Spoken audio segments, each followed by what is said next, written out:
காவலர்கள் போக்குவரத்து சென்னை போலீஸ்ல யார் யார் இருக்கிறாங்க அவங்களுக்கு பயன்படுறதுக்கு இன்னைக்கு ஃபர்ஸ்ட் பயோ டாய்லெட் நம்ம இனாகுரேட் பண்ணிருக்கோம்.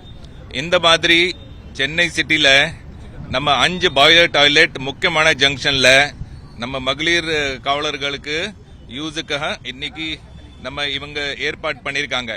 சில நம்ம என்ஜிஓஸ் இருக்கிறாங்க, சில ஏஜென்சிஸ் இருக்கிறாங்க, அவங்க மூலியமா இதை ஆரம்பிக்கிறோம்.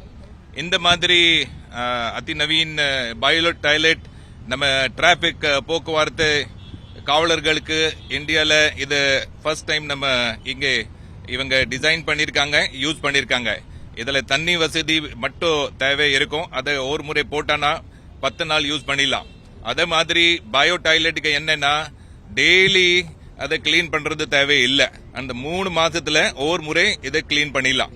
ஸோ இந்த மாதிரி திட்டங்கள் நம்ம போலீஸ் காவலர்களுக்கு அந்த நலன் அதை அவங்களுக்கு வெல்ஃபேர் ஸ்கீம் பத்தி நம்ம இன்னைக்கு ஆரம்பிக்கிறோம். இந்த மாதிரி இது நல்ல சக்சஸ் ஆயிருச்சுன்னா மீதி இடங்கள்ல எங்க நம்ம டிராபிக் அம்ப்ரெல்லாஸ் இருக்கு, டிராபிக் சின்ன பூத் இருக்கு, அவுட் போஸ்ட் இருக்கு, அங்க மாதிரி இதை ஸ்டார்ட் பண்ணிடலாம். இதோட மதிப்பு எவ்வளவு? சென்னையில இருந்து விரிவாக்கப்படுத்துறதுக்கு ஏதாவது பிளான் இருக்குங்களா? ஓகே, ஸோ இதுக்கு பிகாஸ் நம்ம கார்பரேட் சிஎஸ்ஆர் ப்ராஜெக்ட் மூலமே பண்ணிட்டு இருக்கிறோம். ஸோ அவங்களுக்கு இதை பாதி அவங்க நமக்கு டொனேட் பண்ணிருக்காங்க. ஸோ கிட்டத்தட்ட 2 லட்சத்துக்கு இதுக்கு நமக்கு செலவாகும். இப்போ வெய்ய காலம் தொடர்ந்து அவங்களுக்கான என்ன வேற எந்த மாதிரியான பாதுகாப்பு கடுமையான வெயில் வரப்போகுது, வெய்ய காலம் வரப்போகுது, அதுக்கு என்ன ஏற்பாடுகள் பண்ண?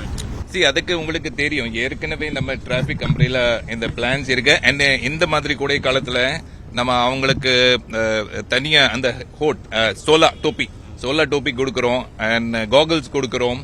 அண்ட் அவங்களுக்கு அந்த ஸ்பாட்ல கொஞ்சம் தண்ணி, இந்த மோர், இளநீ எல்லா வசதிகள் நம்ம ஏற்பாடு பண்ணிட்டே இருக்கிறோம்.